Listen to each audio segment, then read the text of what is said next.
오늘은 룻기서 1장 19절부터 22절 말씀 4절밖에 되지 않는 말씀인데 오늘 말씀도 이제 상당히 중요한 말씀이지요. 지난 시간에는 6절부터 18절까지 내용이 상당히 길었습니다만은 요점은 이겁니다. 베들레헴으로 돌아온다.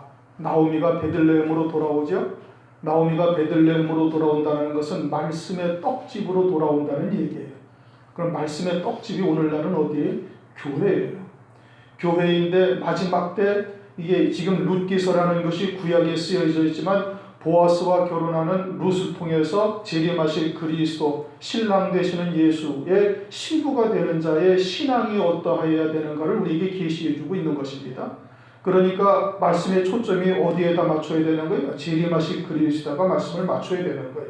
룻이 효도를 했더니 좋은데 시집 갔더라 이런 내용이 전혀 아닌 겁니다. 하나님의 말씀은 그런 식으로 효도를 행하라 착하게 살아라 이걸 말하는 것이 아니고 그렇다고 또 효도를 하지 말라 착하게 안 살아도 된다 이런 말씀은 전혀 아닌 겁니다. 이게 말씀의 초점이 무엇이냐 말씀의 본질이 무엇인가를 정확하게 깨달아야 되는 것이지 이것이 윤리도덕이나 어떤 철학이나 생활교훈이나 이런 말씀이 아니라 영생의 모든 말씀의 초점이 다 맞추어져야 되는 겁니다.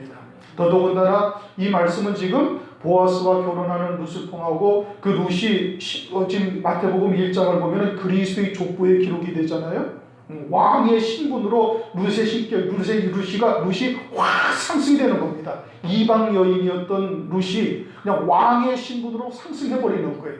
그것은 그리스도의 신부의 신앙이 어떻게 되어지는가를 우리에게 지금 계시해주고 있는 것이고 그러한 관점에서 본다면 지금 이 베들레헴이라는 것은 주님이 초림하신 곳이요. 베들레헴이라는 말씀은 다시 말하면 주님이 재림하실 말씀의 떡집이다 이 뜻인 겁니다. 초림은 지리적인 베들레헴으로 하셨지만 재림은 말씀의 떡집 교회를 통해서 만나는 거예요. 재림하신 그리스도를 어디로서 만나요? 교회를 통해서 만나는 거예요. 그 베들레헴을 말하고 있는 거예요. 그 베들레헴으로 온단 말이에요. 누가? 나오미가 10년 동안 보아스와 10년 동안 룻과 나오미 오르바가 10년 동안 한 집에서 살았어요. 그래서 나오미로부터 하나님의 말씀을 계속 들었던 겁니다. 나오미로부터 하나님의 말씀 유다 베들레헴을 통해서 초림하신 그리스도에 대한 하나님의 말씀을 계속해서 들었던 거예요. 그리고서는 베들레헴으로 이제 두 아들도 죽고 남편도 죽고 올라오는데 느닷없이 나오미가 뭐라고 그래? 니네들 돌아가라 이거예요. 돌아가라. 모압 교회로 가라 이겁니다. 지금까지 베들레헴을 통해서 재림하실 그리스도 또는 초림하실 그리스도에 대해서 계속 얘기했는데 갑자기 가는 길에 너희들은 편안한 길로 가서 거기서 편안하게 살아라. 모압 교회로 가라. 그런 뜻인 겁니다. 그런데 이들이 어떻게? 모르바는 거기에서 결국은 모압 교회로 돌아가고 룻은 끝까지 나오미를 쫓아오는데 그 끝까지 나오미를 쫓아온 자가 결국은 보아스의 신랑이 신부가 되어지고 재림하실 그리스도를 맞이할 신부의 신앙에 선다라는 뜻인 겁니다. 그런데 오늘날 목사가 당신은 이 교회에서 나가시오 그렇게 얘기하는 목사 있습니까? 없지요. 없단 말씀입니다. 그런데 그렇게밖에 느낄 수밖에 없는 환경이나 또는 이런 것이 성도들 사이에 다가올 수도 있다 이겁니다. 다가올 수도 있는 거예요. 마치 목사가 자기를 외면하는 것 같고 또는 자기의 환경이 멀리 이사를 가서 그저 한 10분이면 오던 거리를 한 2시간이나 1시간 반쯤 걸려야 올 수밖에 없는 환경으로 가면 이제 교회를 옮기라고 그러시는 건가? 라는 생각이 들 수 있다 이겁니다. 때로는 목사를 통해서 시험이 들 수도 있어요. 목사는 전혀 그런 뜻으로 한 말도 아니고 한 행동도 아닌데 얼핏 자기의 생각에 목사가 나를 이상하게 여기네? 하면서 이상한 오해를 할 수도 있는 거예요. 그러니까 생각을 통해서 또는 환경을 통해서 이와 같이 여러 가지의 상황으로 자기에게 다가올 수도 있다 이겁니다. 꼭 나오미가 너는 돌아가라 이렇게 목사가 말하진 않는다는 말씀이에요. 그런데 환경이 또는 상황이 또는 어느 날 갑자기 든 생각이 나보고 나가려는 얘기인가? 라는 환경 생각이 들게 할 수도 있다 이 뜻인 겁니다. 그렇게 우리를 시험하는 거예요. 왜? 진리가 무엇인지를 너는 깨달았느냐? 하나님의 뜻이 무엇인지 깨달았느냐? 그러면 그 믿음으로 사는 열매를 하나님이 보시기를 원하는 거예요. 하나님이 우리를 시험해요, 안 해요? 하나신다니까요. 그것이 사람을 통해서 또는 환경을 통해서 여러 가지로 우리에게 그러한 생각이 들게 하는 거예요. 네가 과연 진리의 말씀이라고 생각을 하고 받았느냐? 그러면 그 믿음을 한번 내게 보여봐라. 하나님께서 그와 같이 우리에게 시험을 할 수가 있다 이겁니다. 진리가 무엇인 줄 알았는가? 네가 이래도 과연 하나님의 말씀을 쫓아갈 수가 있겠느냐? 라고 여러 가지의 상황으로 우리로 하여금 시험 들게도 하고 환경을 통해서 우리가 떠날 수밖에 없는 환경을 우리에게 만들어주기도 하고 그러는 겁니다. 과연 네가 이렇게 해도 믿음으로 살겠느냐? 라고 하나님께서 우리를 시험하신다 이겁니다. 그러할 때 어떻게 해야 되는지를 생각해야 되는 겁니다. 기도하고 자기의 감정이나 자기의 이성을 다 내려놓고 오직 성령 하나님을 의지해서 하나님께 기도하고 묻고 무엇이 과연 하나님의 뜻인지를 스스로 하나님께 물어야 되는 거예요.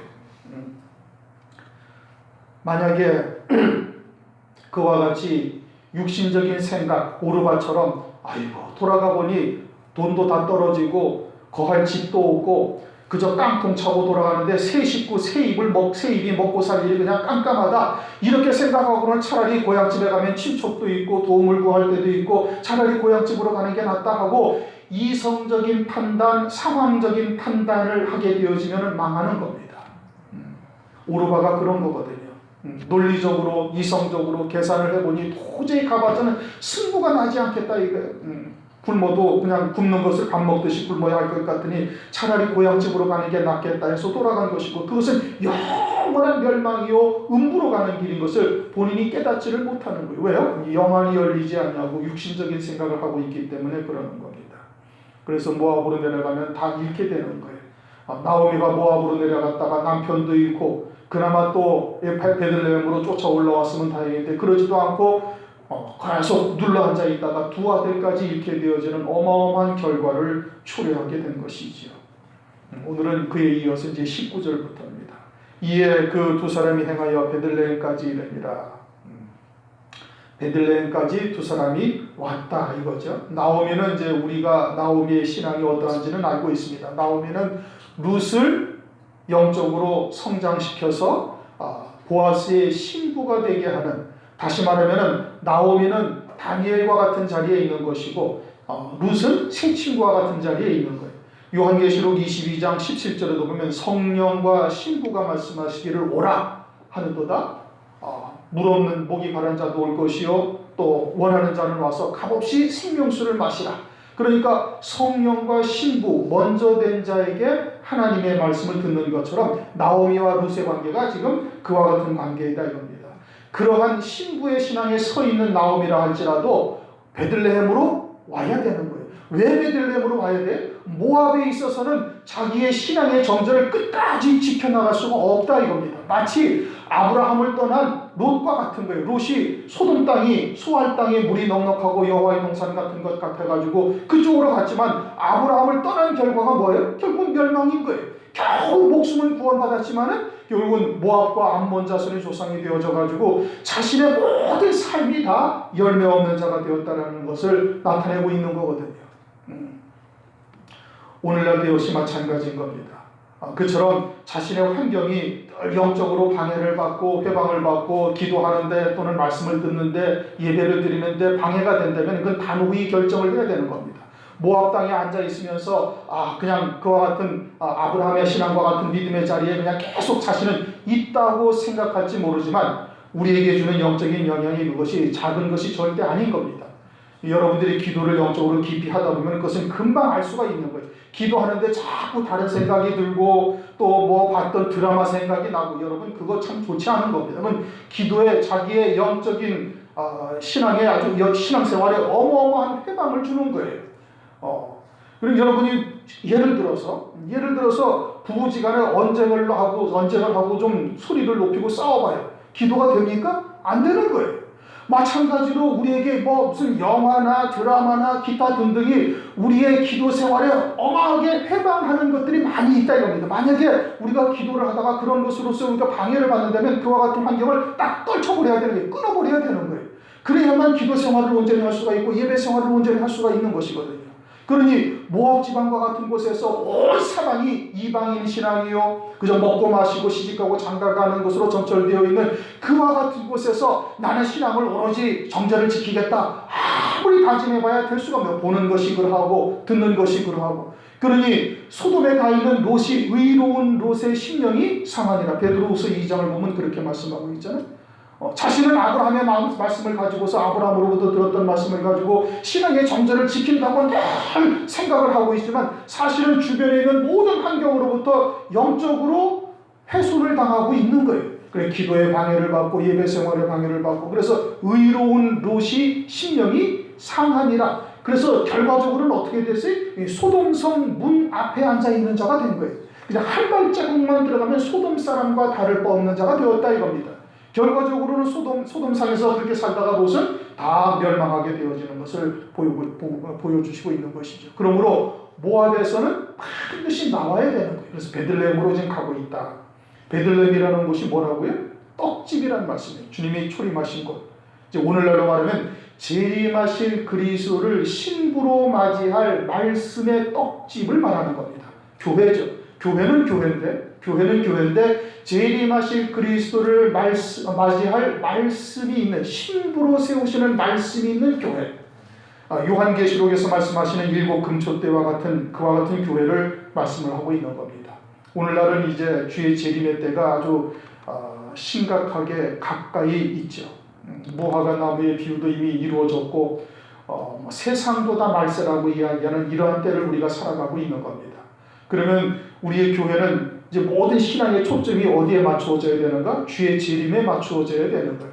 이렇게 교회에서 오늘날 마지막 때에 선포되어져야 할 말씀은 뭐예요? 재림하실 그리스도를 신부로 맞이할 수 있게 하는 그와 같은 하나님의 말씀이 교회에서 선포되어야 되는 거예요. 그러니까 마태복음 24장을 보면 창세에 어떤 환란이 있고 환란 후에 인자의 징조가 보이고 그런 다음에 무화과 나무의 표적을 말씀하시며 그리고서는 45절에 가면 때를 따라 양식을 나눠주는 종, 때에 따른 양식이 있다고 말씀하시며 때에 따른 양식을 나눠주는 종이 복이 있다. 성경에서 그렇게 말씀하십니다. 그러니까 아침을 먹을 때는 아침을 먹어야 되고 점심을 먹어야 할 때는 점심을 먹어야 되고 저녁 어둠을 앞둔 때에 먹어야 할 양식이 따로 있는 거예요. 그럼 오늘날은 어떤 때에? 오늘날은 어둠 적그리스도의 환란을 앞둔 이와 같은 때이니 그에 따른 말씀을 먹어야 되는 거예요. 왜 환란을 두셨고 환란을 통해서 이루신 하나님의 구원의 뜻이 무엇이며 그 환란 가운데 우리가 어떻게 해야 될 것이고 재림하실 그리스도를 신부로 맞이하는 자들은 과연 어떠한 신앙의 자세를 가져야 되는지 그에 따른 말씀을 오늘날 교회에서 먹어야 되는 거예요. 그래서 베들레헴으로 와야 된다 이 뜻인 겁니다. 왜? 모압과 같은 교회에서는 그런 말씀이 절대 나올 수가 없는 거예요. 왜? 이방인의 신앙이니까. 이방인들은 무엇을 해? 그저 먹을 것, 입을 것, 마실 것만 구하는 것이 이방인의 교회인 것이고 그와 같은 교회에서는 재림하실 그리스도를 맞이할 신부로 세우는 말씀이 없다 이겁니다. 그런데 마지막 때가 마태복음 24장에는 무슨 때와 같다? 노아의 때와 같다. 이제 말씀의 홍수 시대란 말이에요. 이제는 다시 물의 홍수로 하나님께서 심판하지 아니하신다고 분명히 약속하셨죠. 그럼 물로 심판하지 아니하시는데 노아의 때와 같다. 홍수가 범람한다. 그것은 무엇을 말하는 거예요? 말씀의 홍수를 말하는 거예요. 내가 주는 물은 그 속에서 영생하도록 솟아나는 샘물이 되리라. 그럼 주님이 주시는 물이 뭔데? 말씀의 물이지. 그런데 그 물이 그냥 홍수물은 온갖 잡다한 것이 다 뒤섞여서 먹지 못한 물인 거예요. 그런데 그런 물이 범람을 하고 있단 말이에요. 홍수처럼 범람하고 있는 거예요. 오늘날 인터넷만 들으면 하루 24시간 설교를 들을 수가 있잖아요. 책방에 가보세요. 막 설교집이 그냥 내 평생을 다 읽어도 못 읽을 만큼 책이 많아요. 그런데 정작 진짜 먹어야 할 생수와 같은 진리의 말씀은 없대는 거예요. 그래서 홍수와 같다. 노아의 때와 같다. 홍수가 나서 저희를 다 멸할 때까지 깨닫지 못하리라. 그렇게 말씀을 하고 있는 겁니다. 그러니 그와 같은 모압교회에서 나와서 어디로 가야 되는 거예요? 베들레헴으로 가야 되는 거예요. 재림하실 그리스도를 맞이할 신부로 세우는 말씀이 있는 교회, 그와 같은 떡집으로 와서 그러한 말씀으로 세우심을 입어야 되는 거예요. 그러한 말씀으로 세움을 입되 날선 어떤 것보다도 예리한 하나님의 말씀으로, 그죠? 영과 혼과 골수와 관절을 다 찔러 쪼개서 온전한 그리스도의 형상으로 세우시는 그와 같은 말씀의 떡집으로 가야만 된다 이겁니다. 언제? 마지막 때에. 신랑을 맞이할 때가 되었다라는 그런 때에는 어디로 가야 되는 거예요? 모압에서 나와서 베들레헴으로 가야 된다 이겁니다. 그래서 지금 나오미가 룻을 데리고 베들레헴으로 가는 거예요. 아무리 말세라고 입으로는 외치고 알고 있어도 혼잡한 말씀, 홍수와 같은 순물과 같은 말씀으로 살고 있다면 그것은 미련한 처녀에 불과하지 않는 겁니다.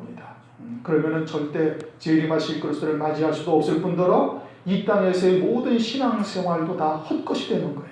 왜요? 재림하실 때 주님을 맞이하지 못하면 이 땅에서의 신앙생활이 다 헛것이 되는 겁니다. 다 멸망이요 도리어 하나님의 진노의 심판의 대상이 되니 예수를 믿으면서도 신앙생활한 것이 다 헛것이 되는 것이지요.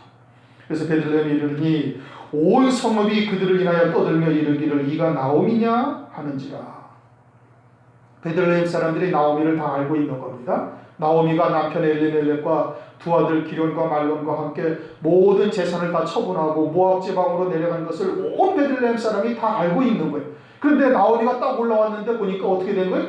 남편도 죽고 두 아들도 다 잃어버리고 그리고는 객식구 하나 룻이라는 이방 여자를 하나 데리고 자신도 지금 먹고 살 일이 막막한데 이방 여자를 하나 데리고서 딱 올라온 거예요. 그러니까 베들레헴 사람들이 뭐냐면 뭐라고 하면 이 사람이 나오미냐?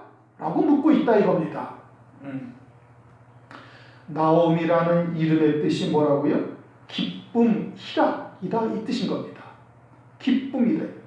그래서 나오미를 딱 보고 하는 말이 뭐냐면 아니 이것이 기쁨이냐?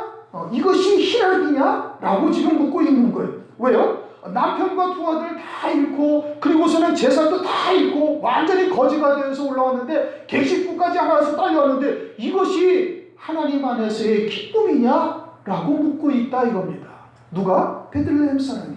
베들레헴이 어떠한 곳인데? 베들레헴이 말씀의 떡집이요 재림하실 그리스도를 맞이할 신부로 세우는 말씀이 있는 교회인데 그 교회에 있는 성도가 말하는 말이 뭐냐면은 아니 남편도 잃고 두 아들도 다 잃고 재산도 다 잃고 그냥 혼자 올라와도 먹고 살 일이 막막한데 객식구까지 하나 데리고 올라온 것이 이것이 무슨 기쁨이냐 이것이 무슨 희락이냐라고 묻고 있다 이 뜻인 겁니다.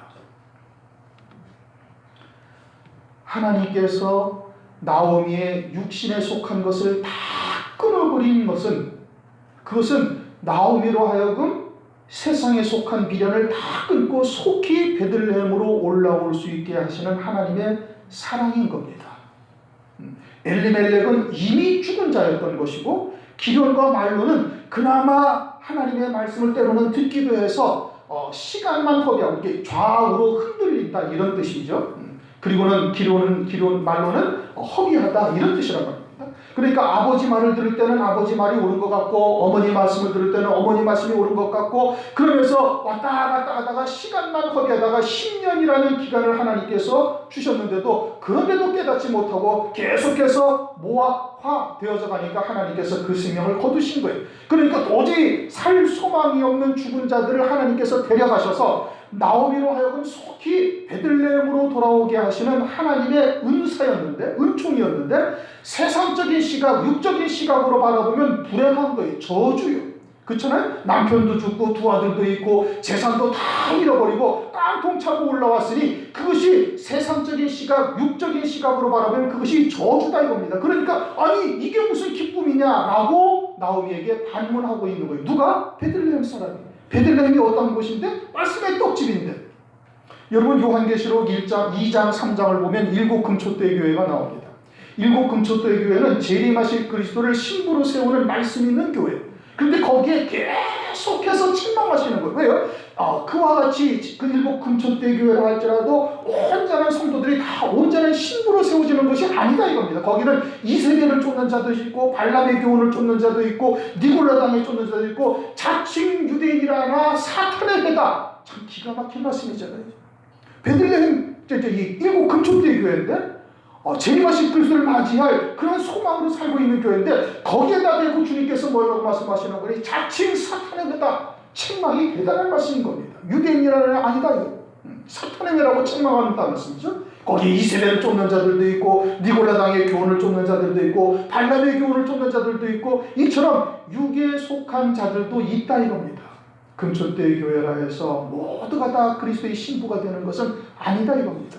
주님의 제자 가운데도 주님을 배도하고 파는 자가 있듯이, 금초대의 교회를 할지라도 거기에서 또 배도하고 파는 자들이 또 있을 수도 있음을 말씀하고 있는 거예요. 그러니 그와 같이 육신에 속한 자들이 육에 속한 시각에서 나오미를 바라보니 이거는 저주를 받은 것이지, 이거는 참으로 슬픈 일이지, 이게 어떻게 나오미냐 기쁨이냐 라고 지금 묻고 있는 겁니다.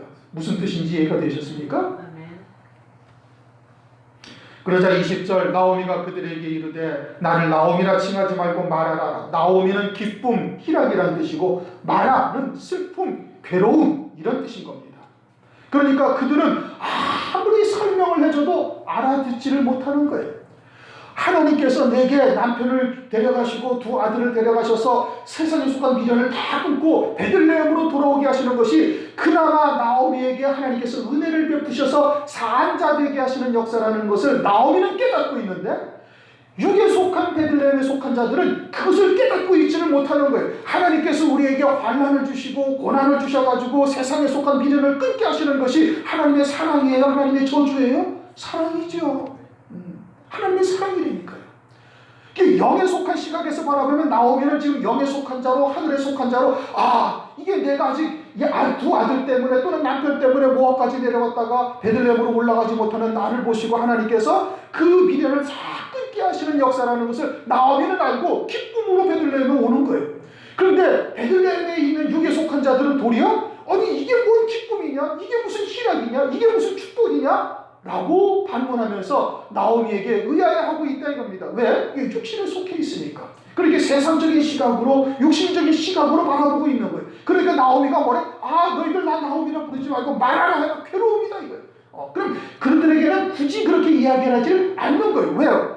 그 성령에 속하지 아니한 자, 육에 속한 자는 아무리 영에 속한 이야기를 주어도 알아들을 수가 없는 겁니다.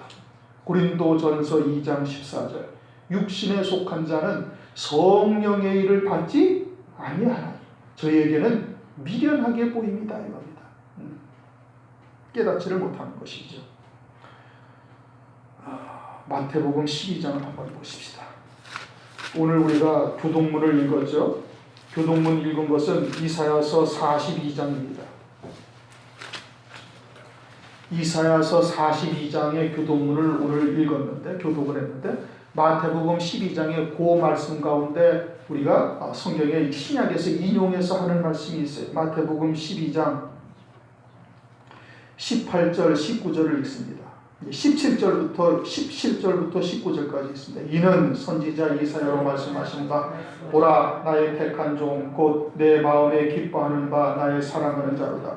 내가 내 성령을 줄 터이니 그가 심판을 이방에게 알게 하리라. 누구를 말씀하시는 것이요? 그리스도를 말씀하는 겁니다. 한마디로 19절, 그가 다투지도 아니하며 들리지도 아니하리니 아무도 길에서 그 소리를 듣지 못하리라. 아멘. 주님이 자기 백성에게 오셨어요.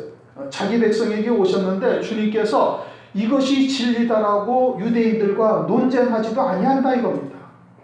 굳이 싸워서 그들과 논쟁을 해가지고 이것이 진리고 너희들이 알고 있는 것이 사람의 계명이요 잘못된 것이요 하나님을 헛되이 경배하는 것이라고 굳이 그들과 논쟁하거나 다투지도 아니하는 거예요. 들리지도 아니한다는 것은 큰 소리로 외치지도 아니한다는 거예요.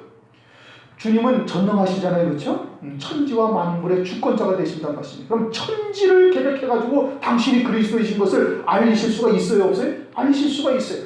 모든 유대인들에게, 하나님의 자녀들에게 그저 주님은 조금 이야기라도 모든 하나님의 자녀들에게 막 귀가 쩌렁쩌렁 울릴 수 있도록 뭐 하나님의 말씀을 증거할 수가 있어요, 없어요? 하실 수가 있어요. 그런데도 안 하신단 말이에요. 다투지도 아니하고 들리지도 아니한단 말이에요. 왜요?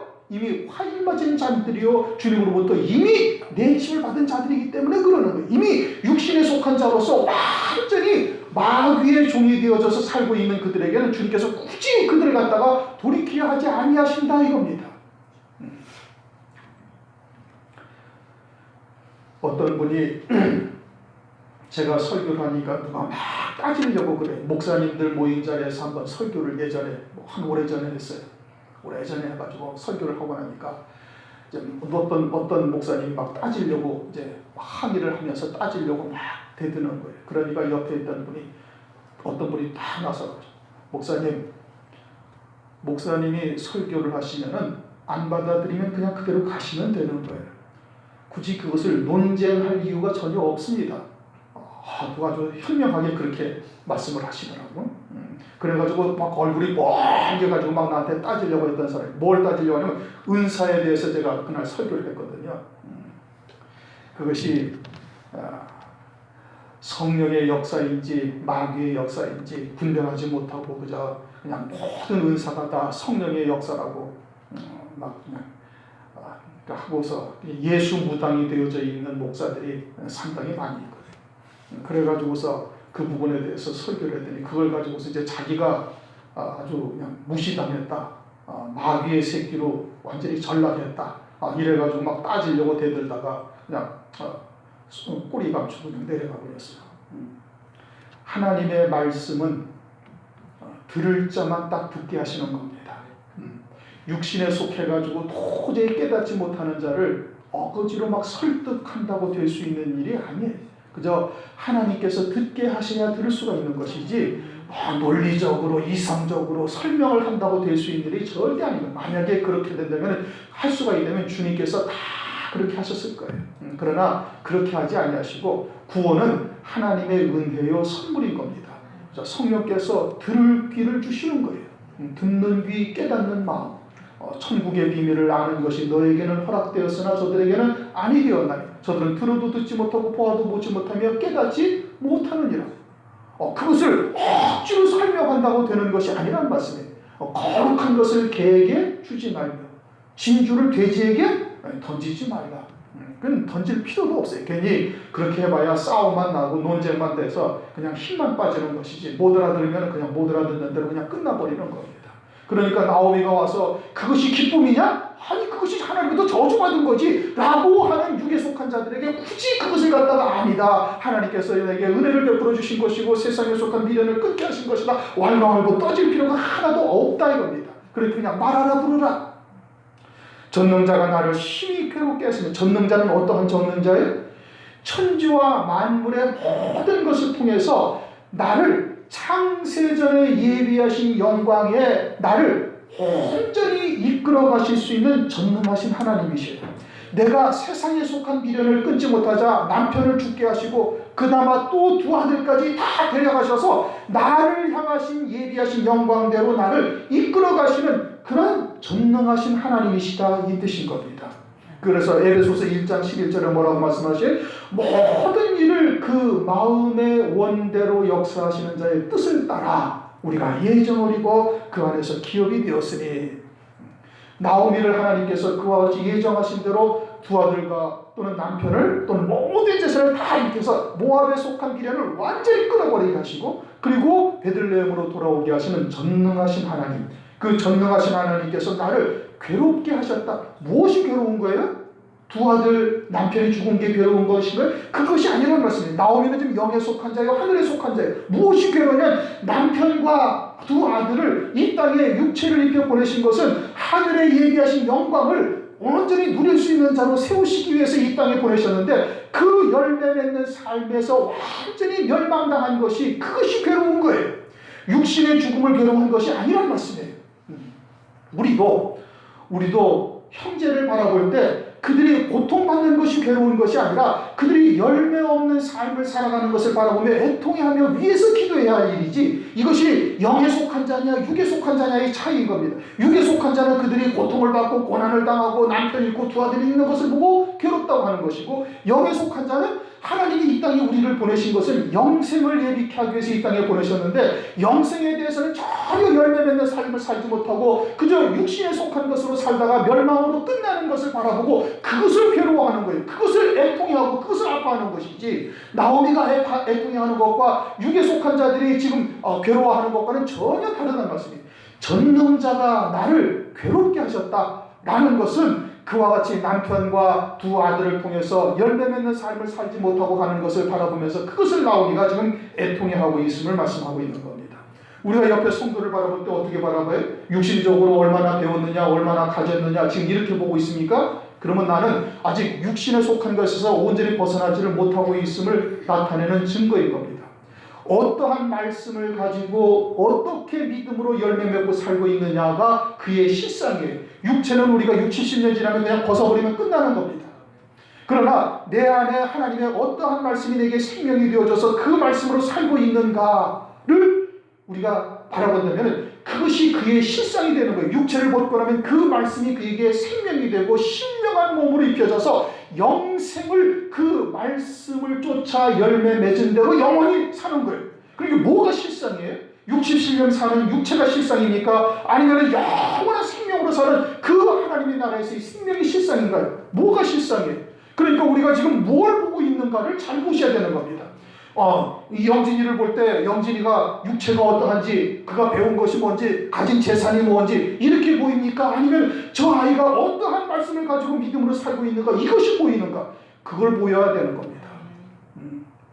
그것이 우리의 실상이 되는 겁니다. 여러분들이 보시기에는 제가 별 볼 일 없는 지하교회 그저 연합운명대가 보이지요. 그러나 제 안에 있는 말씀이 나의 실상인 것이고, 나는 육체로 사명이 끝나면은 나는 그 말씀대로 신령한 몸을 입고 그 영광을 누릴 것이고, 저를 믿고 따라오는 여러분도 그 말씀과 하나가 되어져서 그 영광의 자리에, 하나님 보좌 우편 영광의 자리에 여러분들도 함께 있을 것입니다. 그럼 뭐가 실상입니까?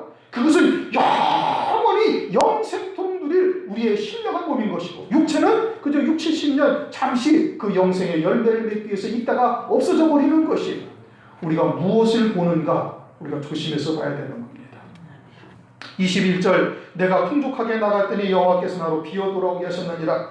그럼 풍족한 것이 죄이기 때문에 비어 돌아오게 하셨나요? 아니라는 말씀이에요. 풍족한 것이 죄냐? 그렇지 않은 거예요.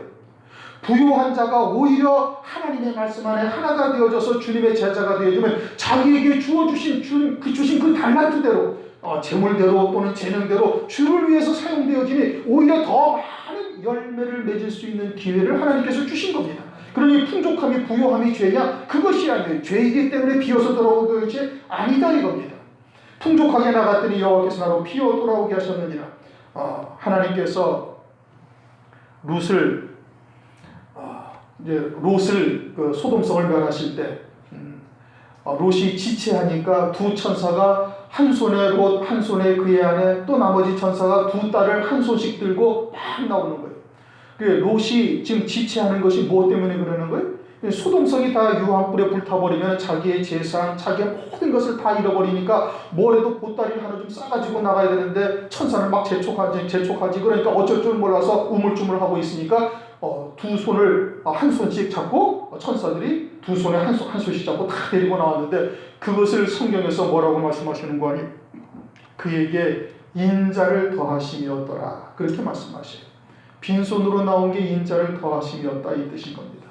보따리 하나씩 좀 들고 귀중한 거, 보물, 통장 뭐 이런 거 다 들고 나오게 했으면 하나님께서 은혜를 더 베푸셨다라고 했으면 좋을 텐데, 그러지 아니하고 빈손으로 나오게 하는 것이 인자를 더하심이었다. 왜요?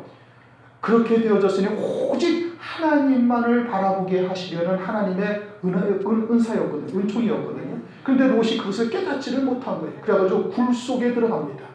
산 위로 갔으면 산 위에 올라가서 하늘을 바라봐야 되는데 그리 가지 아니하고 어디로 가요? 굴 속으로 가는 거예요. 여전히 세상에 속한 미련에서 끊지 못한 심정인 것을 나타내고 있는 것이지요. 그렇게 빈손으로 나온 것이 하나님의 은사를 더하심이었다. 인자를 더하심이었다. 나오미도 지금 그와 같이 하나님께서 은혜를 베푸신 거예요. 아주 완전히 미련을 끊어버리고 올 수 있도록 하나님께서 은혜를 베푸신 것이지요. 그러면서 여호와께서 나를 징벌하셨고, 징벌하셨다라는 것은 육신으로 받는 고통인 겁니다. 이것은 남편과 두 아들을 잃은 고통을 말하는 거예요. 왜요? 나오미가 모압에 내려가는 것 자체가 잘못인 거예요. 지난 시간에도 말씀을 드렸죠. 가정에서의 가장이, 육신의 가장이 있고 육신의 가장과 영적인 가장이 동일한 것이 절대 아니란 말씀이에요. 그런데 영적인 가장이 육신의 가장을 쫓아내려갔다가 결국은 남편도 죽고 거기서 또 머뭇대다가 두 아들까지 잃은 거예요. 그것은 하나님께서 징벌을 내리신 겁니다. 왜요? 육신적인 면으로 쫓아내려간 육으로 행한 것에 대한 하나님의 징벌인 것이죠. 그러나 그렇게 하심도 역시 하나님께서 나오미를 사랑하셔서 구원하시는 은혜인 것이죠. 그래서 여호와라고 말씀하시죠. 여호와, 구약에서의 여호와는 신약에서의 예수 그리스도인 겁니다. 그러니까 그와 같은 징벌도 하나님의 구원하시는 은혜 안에서 이루시는 하나님의 사랑이다 이 뜻인 겁니다. 그래서 전능자가 나를 괴롭게 하셨거든. 전능자는 그처럼 하나님, 전능하신 하나님이신 것이죠. 어떻게 전능하시? 예비하신 영광의 나오미를 온전히 이룰 수 있도록 남편을 데려가시고 두 아들까지 데려가셔서 예비하신 대로 그를 온전히 세우시는 전능하신 하나님께서 괴롭게 하셨다. 어떻게 괴롭게 하실? 그 남편과 두 아들도 이 땅에서 열매 맺는 삶을 살기 위해서 이 땅에 보내셨는데 그와 같은 열매 맺는 삶을 살지 못한 것을 애통해하고 괴로워하고 있는 것이지요. 말세에 가장 큰 원수가 자기 집안 식구입니다. 마태복음 10장 36절 사람의 원수가 자기 집안 식구리라. 즉 육신의 정 때문에 말씀 안에서 하나가 되어지지 못한 자식, 남편, 아내 때문에 마지막 때 환난 날에 원수가 되는 거예요. 그들로 인해서. 왜요? 그들이 울고불고 짐승뼈 받으면 먹을 것이 다 해결되는데 왜 그걸 안 받고 우리가 이렇게 굶어야 되느냐 어쩌냐. 아니 저 사람을 봐라. 참으로 평화의 사도 사랑의 사도가 아닌가. 세상을 이렇게 안전하게 하고 평화롭게 하고 모든 질병, 전쟁 또는 이 기아, 물 문제 기타 등등을 다 기가 막히게 해결하는데 아니 저 사람을 저 그리스도라고 그러면서 막같이 그냥 원수처럼 대하니 그거 당신 잘못된 게 아니요? 라면서 가족 간에 갈등이 생기면서 그로 인해서 짐승표를 받지 아니할 수 없게 되어지니 자기 집안 식구가 원수가 되어진다. 그러니 그와 같은 때가 되기 전에 자기의 식구들이 진리 안에서 하나가 되어져야 되는 겁니다. 그러지 않으면 마지막 때 이제는 나오미가 남편을 버릴 각오를 해야 되듯이 이제 해야 되는 거예요. 그러지 않으면 환난 날이 이제 심각한 문제가 되는 것이죠. 그래서 너희가 어찌 나를 나오미라 칭하느냐. 그들은 깨닫지를 못하는 겁니다. 굳이 그와 같은 것을 가지고 그들과 다툴 필요도 없고 또 설득시켜야 할 이유도 없는 거예요. 듣는 귀 깨닫는 마음은 하나님께서 주시는 겁니다. 22절 나오미가 모압 지방에서 그 자부 모압 여인 룻과 함께 돌아왔는데 이제 룻과 함께 돌아왔는데 언제 돌아왔느냐? 그들이 보리 추수 시작할 때에 베들레헴에 이르렀더라. 베들레헴이라는 것은 이제 말씀의 떡집이요 오늘날 교회를 말하는 것이고 더 구체적으로 말한다면 일곱 금초대 교회, 재림하실 그리스도를 신부로 맞이할 말씀이 있는 교회로 왔다 이겁니다. 언제? 보리 추수 때예요. 그냥 올라왔다 하셨으면 될 텐데 왜 보리 추수 때라고 말씀하시는가? 요한복음 6장을 보면은 오병이어의 이적을 베푸시죠. 그런데 마태, 마가, 누가복음에서는 그냥 떡 5개와 물고기 2마리라고 말씀하시는데 요한복음에서는 굳이 그렇게 말씀하시지 않냐고 보리떡 5덩어리와 물고기 2마리라고 말씀하십니다. 보리떡 5개라고 말씀하시요. 마태, 마가, 누가복음에서는 엿새 후에 따로 높은 산의 영광이 기록되어져 있는데 요한복음에서는 그것이 기록되어 있지 않습니다. 마태복음 17장을 보면 따로 높은 산, 엿새 후에 따로 높은 산에 올라서 주님이 부활의 영광의 모습을 제자들에게 보여주셔요. 엿새 후에 따로 높은 산, 뭐 언제로부터 엿새라고 나와 있지는 않습니다. 그냥 뜬금없이 엿새 후라고 말씀하고 있는 거예요. 뜬금없이 엿새 후라고 말씀하셨는데 그러면 그 엿새를 우리가 어떻게 봐야 되는가?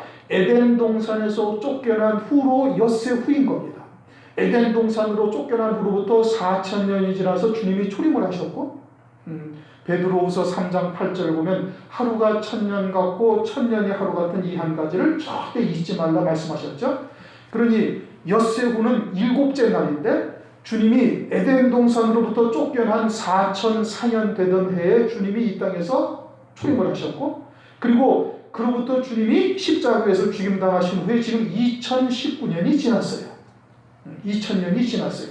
하루를 1000년 같고 1000년이 하루 같은 이 한 가지를 잊지 말라라는 하나님의 말씀을 우리가 참고해 본다면 주님이 에덴 동산으로부터 쫓겨난 나흘 후에 초림을 하셨고, 그리고 지금 이틀이 지났고 무화과 나무의 비유가 성취됐으며, 이제는 누가복음 13장 32절 오늘과 내일은 내가 귀신을 쫓아내고 병을 낫게 하다가 제3일에는 완전하여지리라.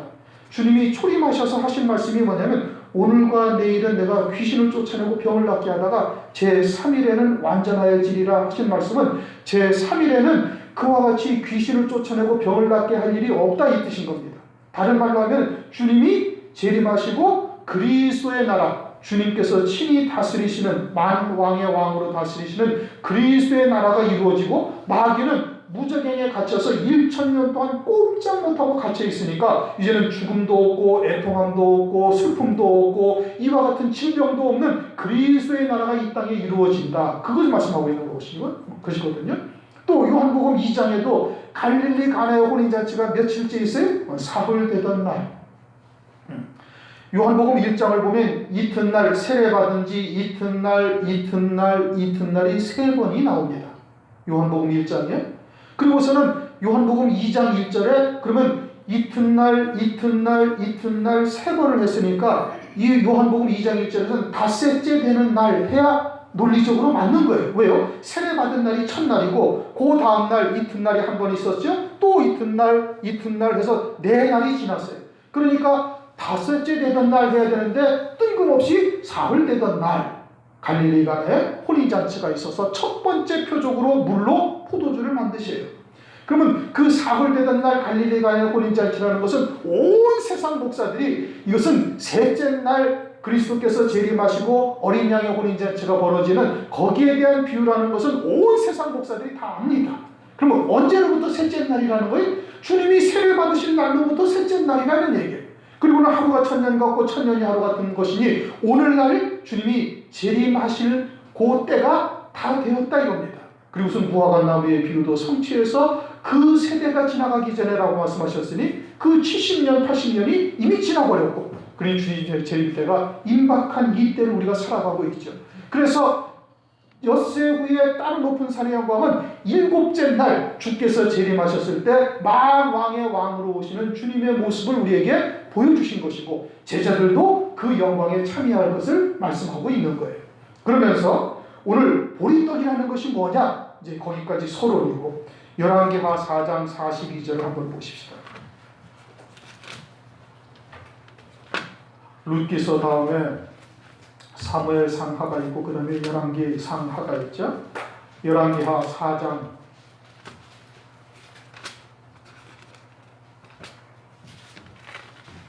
42절을 보시면, 열왕기하 4장 42절 한 사람이 바알 살리사에서부터 와서 처음 익은 식물 곧 보리떡 20과 아멘. 거기까지만 읽으십시다. 보리떡이 뭐라고요? 처음 익은 식물이다. 그렇게 말씀하셔요. 처음 익은 식물이다. 물론 보리가 이제 첫 곡식이 됩니다. 그리고 이제 오순절 날은 밀을 추수하는 거예요. 초실절, 레위기 23장의 초실절 절기가 보리 추수하는 때를 말하는 겁니다. 그리고 보리가 뭐라고요? 처음 익은 식물이다라고 말씀하고 있어요. 요한복음 15장 1절을 보시면은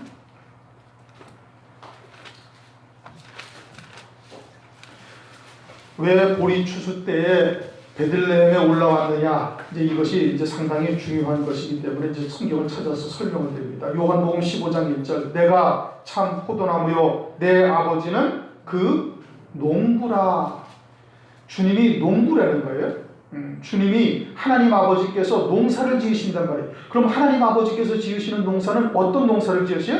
자기의 백성들의 구원의 농사를 지으시는 거예요. 그래서 나는 참 포도나무고 아버지는 내 아버지는 농부라 해서 포도나무에 붙어있는 가지들의 열매 맺는 것을 하나님께서 농사를 짓는 것으로 표현하고 계시는 거예요.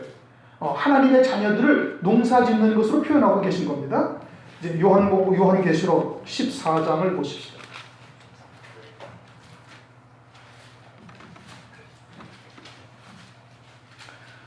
요한계시록 14장 4절을 보십시다. 4절 이 사람들은 여자로 더불어 더럽히지 아니하고 정절이 있는 자라 어린 양이 어디로 인도하든지 따라가는 자며 사람 가운데 구속을 받아 처음 익은 열매로 하나님과 어린 양에게 속한 자들이니. 지금 14장의 1절을 보시면은 14장 1절 또 내가 보니 보라 어린 양과 어린 양이 시온산에 섰고 그와 함께 14만 4천이 섰는데 그 이마에 어린 양의 이름과 그 아버지의 이름 쓴 것이 있도다. 이 14만 4천이 어디에 있어요? 시온산에 있어요. 시온산은 어디에 있는 거예요? 하늘에 있는 거예요. 그럼 14만 4천이 요한계시록 7장에 살아계신 하나님의 인을 각 지파에 12,000명씩 인맞은 종들이에요. 환난 날에 사역할 종들인데 이들이 시온산에 있다는 것은 죽었다는 얘기입니다. 죽고 그 영이 어린 양과 함께 시온산에 있다. 그들이 이 땅에서 이미 환난을 통해서 순교하고 시온산에 어린 양과 함께 있고 그들이 뭐라는 거예요? 처음 익은 열매로 하나님과 어린 양에게 속한 자라고 지금 말씀하고 있는 겁니다. 처음 익은 열매라는 거예요. 누가? 14만 4천 순교한 종들이 어떻게 했는데? 환난 날에 순교를 했는데. 그런데 이 환난 날에 순교한 자들이 처음 익은 열매라고 말씀하시는데 요한계시록 20장을 가서 보시면은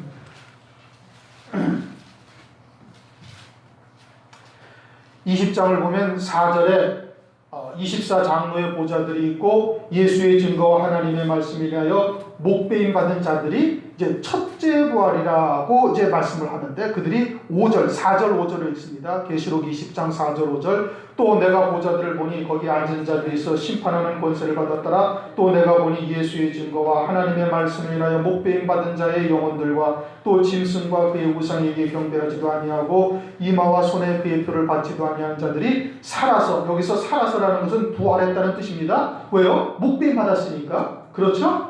살아서 부활해서 이게 헬라어 원어가 그 뜻인 겁니다. 부활해서 그리스도로 더불어 1000년 동안 왕노릇하니 5절 다 같이 크게 했습니다. 그 나머지 죽은 자들은 그 1000년이 차기까지 살지 못하더라. 이는 첫째 부활이라. 아멘. 누가 첫째 부활의 영광을 이룬다고요? 순교한 자들이. 그들이 첫째 부활에 이른다는 거예요. 계시록 14장에 처음 익은 열매라는 것이 그러면 무엇을 의미하는 거예요? 이 첫째 부활의 영광을 말하는 거예요. 그 나머지 죽은 자들은 어느 누구도 살지 못하는 거예요. 그리고 예수의 증거와 하나님의 말씀을 인하여 목배임 받은 자들만 첫째 부활이라는 영광을 입는다 이겁니다. 그리고 그리스도와 함께 만 왕 중에 한 왕이 되어져서 1000년 동안 다스리는 영광을 누리는 거예요. 나머지 죽은 성도들은 어느 누구도 살지 못해요. 이 첫째 부활의 영광을 얻는 자들이 뭐라는 거예요? 처음 익은 열매라는 뜻인 겁니다. 계시록 14장에. 왜요? 그 14만 4천의 종들은 환난 날에 순교한 자들의 대표인 거예요. 그들은 하나님의 말씀을 가지고 예언의 권세를 가지고 1260일 동안 예언한 자들이고 그들을 말을 듣고 한때 두때 반때에 죽임당 순교한 자들이 있고 그 모든 순교한 자들의 대표로서 14만 4천이 하나님과 어린 양에게 처음 익은 열매라고 말씀하는 것이고 그 처음 익은 열매는 하나님이 구원의 농사를 짓는 가운데 처음 익은 열매라는 뜻이고 그들은 다른 말로 해서 첫째 부활의 영광을 입는 자들이다 이 뜻인 겁니다. 그럼 보리떡이라는 것이 뭐예요? 처음 익은 열매라는 거예요. 보리떡. 그럼 그 보리떡, 요한복음의 보리떡이 처음 익은 열매가 되게 하는 하나님의 말씀을 말하는 것이고 그러면 보리를 추수한다? 그 보리를 언제 추수해요? 환난 날에 추수를 하는 거예요. 이제 다시 설명을 드리면은 왜 보리 추수할 때 베들레헴에 왔느냐? 이제 룻기서 1장 22절을 다시 읽어보십시다. 나오미가 모압 지방에서 그 자부 모압 여인 룻과 함께 돌아왔는데 그들이 보리 추수 시작할 때에 베들레헴에 이르렀더라. 베들레헴은 뭐라고요? 주의 재림을 맞이할 신부로 세우는 말씀이 있는 떡집, 교회를 말하는 것이고 거기에 언제 나오미가 왔다? 보리를 추수할 때. 이것은 보리를 타작하는 것과는 달라요. 룻기서 3장을 보시면은 룻기서 3장 2절 네가 함께하던 시녀들을 둔 보아스는 우리의 친족이 아니냐. 그가 오늘 밤에 타작마당에서 보리를 까불리라. 그는 이제 보리를, 여러분 농사 어른들은 다 알죠, 그렇죠? 보리를 추수하기 위해서는 베어야 돼요. 베어서 말려가지고 타작마당에 들여놓는단 말이에요. 타작마당에서 도리끼질로 막 두들겨 패서 알곡들을 떼낸다는 말씀이에요. 아니면은 타작기계를 돌려서 알곡들만 떼잖아요. 그게 타작하는 거예요. 그 타작은 적그리스도의 환난인 겁니다. 왜요? 타작해서 알곡을 창고에 딱 들인다는 것은 이제는 알곡이 되어 거예요. 하나님이 이제 농사를 지어서 알곡을 딱 거두시는 거예요. 뭐를 통해서? 적그리스도의 환난을 통해서. 그러나 추수는 타작마당에 들어가기 전에 땅에서 다 베어내는 것이 추수예요.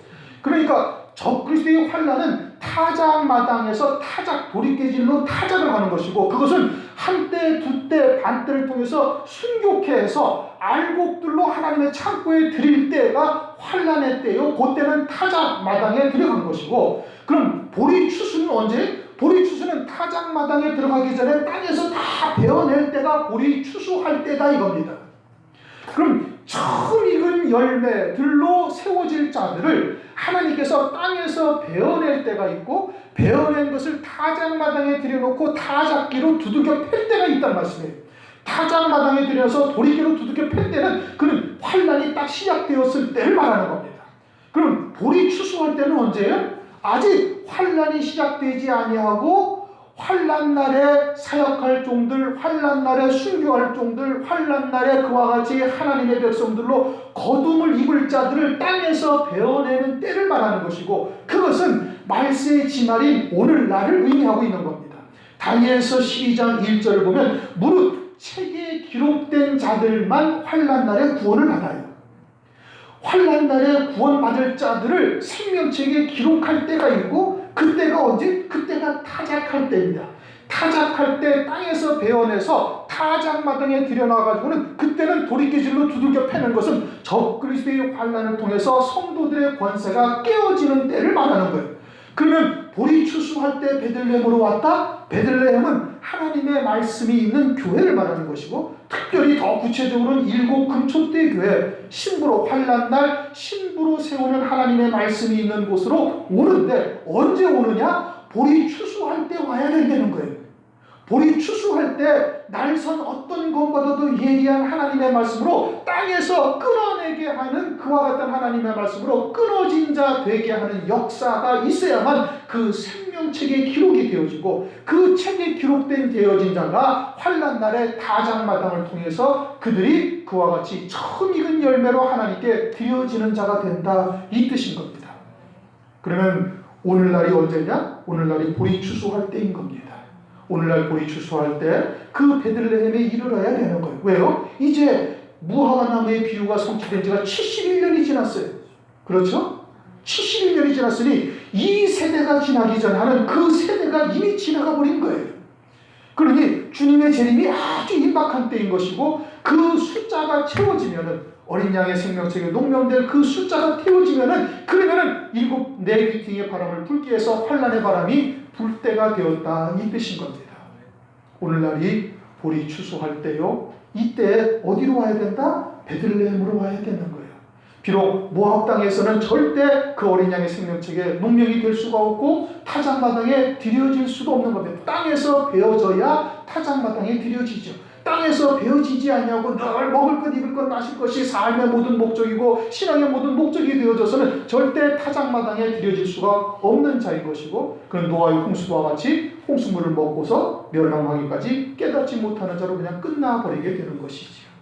오늘날 시대의 표적을 보고 우리가 무엇을 하나님께 구해야 되는 것인지, 어찌해야 온전한 신앙을 가진 자가 되는 것인지 분별하실 수 있기를 주님의 이름으로 축원합니다.